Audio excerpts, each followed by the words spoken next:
અમદાવાદના બોપલમાં વિદ્યાર્થીની હત્યા મામલે મોટો ખુલાસો થયો છે। બનાવ સમયે આરોપી કોન્સ્ટેબલ વિરેન્દ્રસિંહ પઢેરિયાની સાથે અન્ય એક વ્યક્તિ પણ ગાડીમાં હાજર હતો। વિદ્યાર્થી પર હુમલો કર્યા બાદ વિરેન્દ્રસિંહ પોતાના ઘરે પહોંચ્યો હતો અને ત્યાંથી ખાનગી ગાડીમાં ગુજરાત છોડ્યો હતો। સૌપ્રથમ ટ્રાવેલ્સ અને ત્યારબાદ બે ગાડી બદલી પંજાબ સુધી પહોંચ્યો। હુમલો કર્યા બાદ છરી રસ્તામાં અવાવરૂ જગ્યાએ નાખી દીધી। પોતાના ઘરની પાસે ગાડી પાર્ક કરીને તે ફરાર થઈ ગયો। ક્રાઇમ બ્રાન્ચે આરોપી વિરેન્દ્રની ફરિયાદી સાથે ઓળખ પરેડની તજવીજ પણ શરૂ કરી છે। ગાડીમાં ડ્રાઈવર તરીકે રહેલ અન્ય પોલીસકર્મી અંગે પણ તપાસ ચાલુ છે કે એ કોણ હતો। અન્ય પોલીસકર્મીએ ભાગવામાં તેને મદદ કરી છે। તો આ તમામ સવાલો હવે ઊભા થઈ રહ્યા છે, કારણ કે વિદ્યાર્થીની હત્યા કર્યા બાદ વિરેન્દ્ર ભાગી ગયો હતો।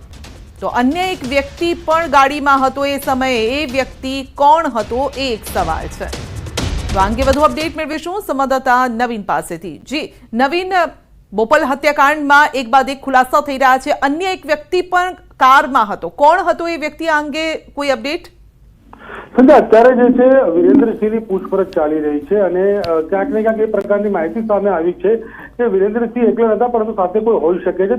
તે દિશામાં પણ ક્રાઇમ બ્રાન્ચની ટીમ જે છે પૂછપરછ કરી રહી છે અને કે તે વ્યક્તિ કોણ હતો અને તેનું આ હત્યા કેસમાં કોઈ રોલ છે અથવા તેને ભગાડવામાં કોઈ રોલ છે કે કેમ, તે દિશામાં પણ તપાસ કરવામાં આવી રહી છે। પરંતુ જે રીતે આ જે ઘટના બની અને ત્યારબાદ જે વિરેન્દ્રસિંહની તપાસ કરવામાં આવી અને જાણવા મળ્યું છે કે તે ભૂતકાળમાં પણ સસ્પેન્ડ થયેલા છે, કોલ સેન્ટર કેસમાં વહીવટ પણ કરી ચૂકેલા છે, વહીવટદાર પણ રહી ચૂકેલા છે। એટલે કહી શકાય કે તેમને એ પ્રકારનો હવા હતો અને આવેશમાં આવીને રોડ રેજના મામલામાં વિદ્યાર્થીની હત્યા કરી હોય એ પ્રકારની કબૂલાત હાલ પ્રાથમિક દ્રષ્ટિએ કરી રહ્યા છે। પરંતુ તે નશાની હાલતમાં કર્યું છે કે કયા સંજોગોમાં કર્યું છે તે માટે ક્રાઇમ બ્રાન્ચ અત્યારે પૂછપરછ કરી રહી છે। સંધ્યા જી, આપનો આભાર।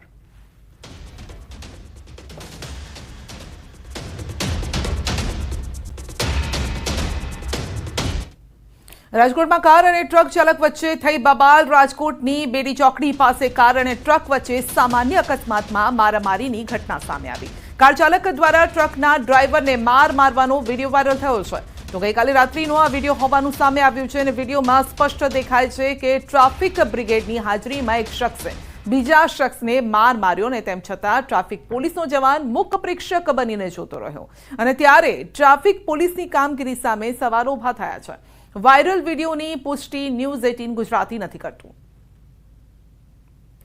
તો મોડી રાત્રે આ ઘટના બની હતી। ન્યૂઝ 18 ગુજરાતી જો કે આ વિડીયોની પુષ્ટિ નથી કરતું અને વિડીયોમાં મારામારી કરતા દેખાઈ રહ્યા છે। કાર અને ટ્રક ચાલક વચ્ચે બબાલ થઈ હતી અને તે સમયે તંત્ર પણ ત્યાં હાજર હતું, પરંતુ તેમ છતાં પણ કોઈ જ રોકવાના પ્રયાસ ન કરવામાં આવ્યા।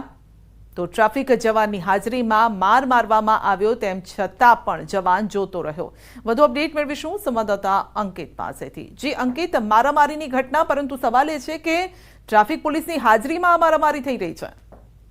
ચોક્કસ સંધ્યા, ખાસ કરીને વાત કરવામાં આવે તો જે વિડીયો જે વાયરલ થયો છે તે રાજકોટ શહેરના બેડી ચોકડી પાસે આ સમગ્ર ઘટના બની હોવાનું છે તે સામે આવ્યું છે। જે વિડીયો ખાસ કરીને હાલ અત્યારે સામે આવ્યો છે તેમાં જોઈ શકાય છે કે કઈ રીતે ટ્રાફિક બ્રિગેડની હાજરીમાં મારામારીની ઘટના છે તે સર્જાઈ ચૂકી છે અને કાર ચાલક દ્વારા અને ટ્રક ડ્રાઈવર દ્વારા મારવામાં આવ્યો હોવાનું સ્પષ્ટપણે વિડીયોમાં જોઈ શકાય છે। જે વિડીયો વાયરલ થયો છે તે ગઈકાલે રાત્રિનો હોવાનું છે તે સામે આવ્યું છે। બેડી ચોકડી પાસે કાર અને ટ્રક વચ્ચે સામાન્ય અકસ્માત સર્જાયો હતો। કાર ચાલક દ્વારાથી ટ્રક ચાલકને મારવામાં આવ્યો હોય તેવું સ્પષ્ટપણે જણાઈ ચૂક્યું છે। જોકે સમગ્ર મામલે હજુ સુધી કુવાડવા પોલીસ સ્ટેશન ખાતે સત્તાવાર પોલીસ ફરિયાદ નથી નોંધાઈ। જી, આપનો આભાર।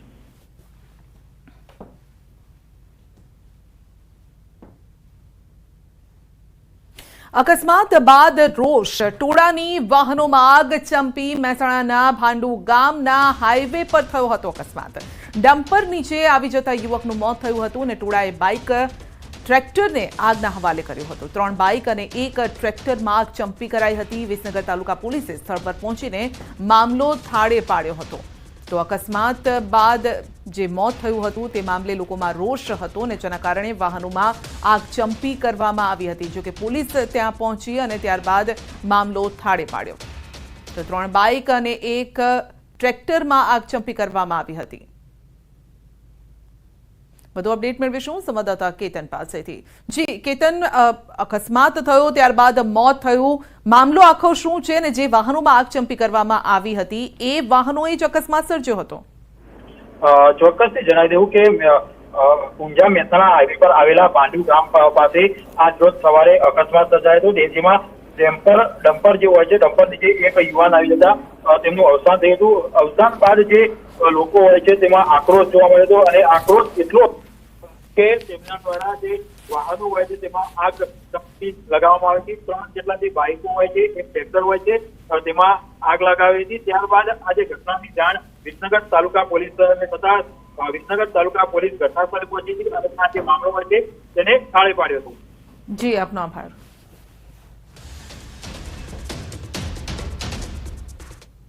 નવસારીના ગણદેવીના દેવસરના કાંડ